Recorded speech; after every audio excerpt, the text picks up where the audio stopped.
It's more than 5 years ago now that men and women took the streets of Syria, chanting for peace, freedom, and dignity.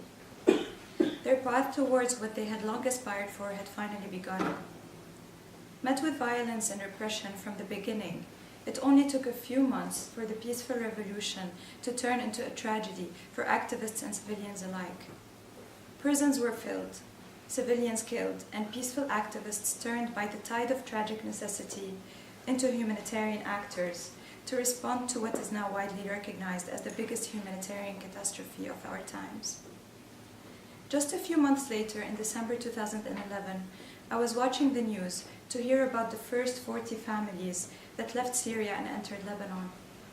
Born to a Syrian father and accustomed to a culture of feasts, generosity, and abundance, this image of Syrian families on the streets of North Lebanon was unbearable to me.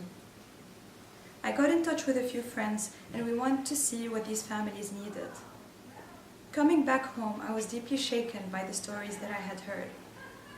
I wrote a WhatsApp text message explaining what was needed.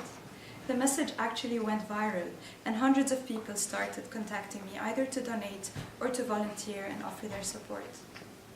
And the need grew. Families continued flowing into Lebanon. That is when I founded Sawa for Development and Aid, a grassroots local organization that works to support communities in Lebanon, and which is now registered as Sawa Foundation here in the UK. Working to support mainly Syrians in the region and in Europe, Sawa is more a movement than it is an NGO. Artists from around the world were singing for Syria. Students organized fundraising events. Volunteers flew from across the world to help and mentor and grow our work.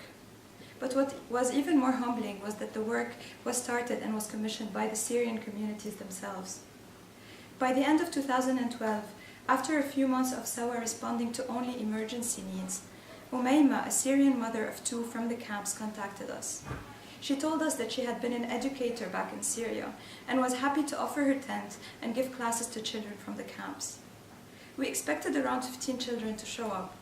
In a matter of a few days, news had spread and hundreds of parents expressed interest. It was then that we founded our first informal school. Today, Sawa supports an education of literally thousands of children in the camps in 5 centers.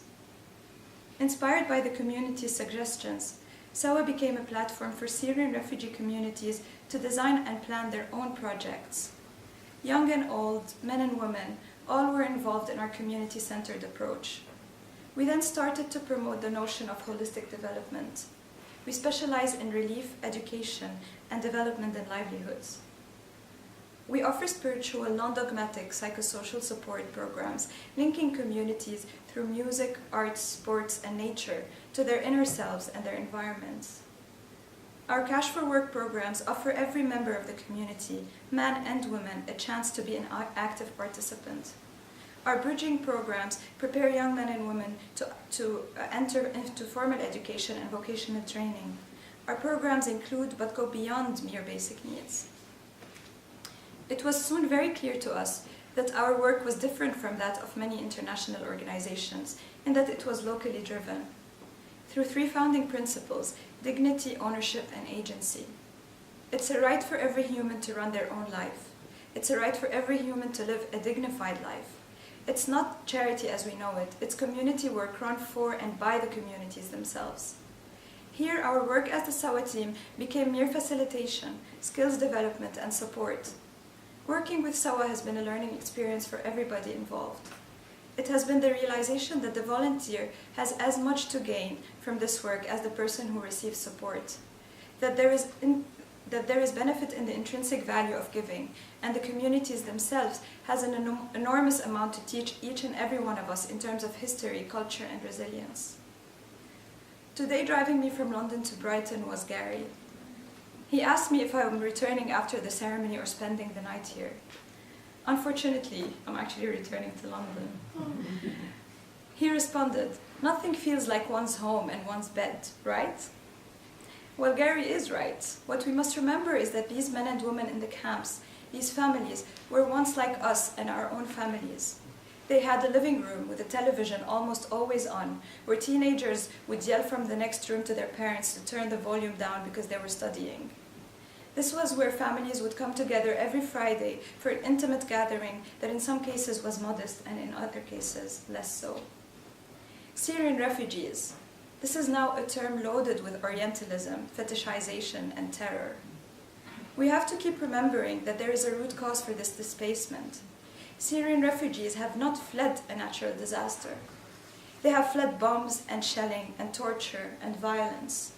And until the protection of civilians is ensured, refugees will continue flowing.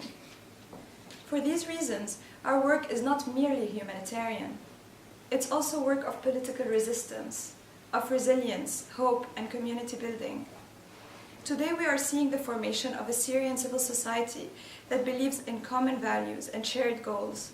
Today we are building and forming communities which are the seeds that will be carried by the wind of change to blossom into flowers and gardens of hope in the future Syria. Today in the camps, men and women, young and old, are forging new definitions, new stories, new plans. Their country is not a boat in the middle of the Mediterranean. Their country is not a European dream. Their country is Homs and Hama and Aleppo and Damascus. Their country is this little space in the camp where a projected, imagined land is being dreamed, a new Syria. It's here that the cloth of the future is being tailored, where sketches are being worked on, where blueprints are being drawn.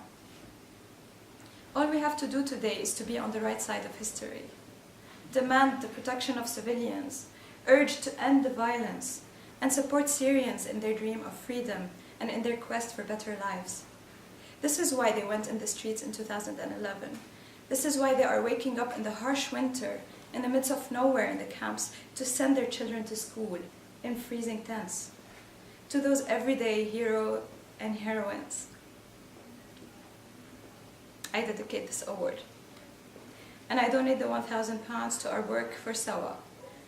Thank you all for standing with the people of Syria.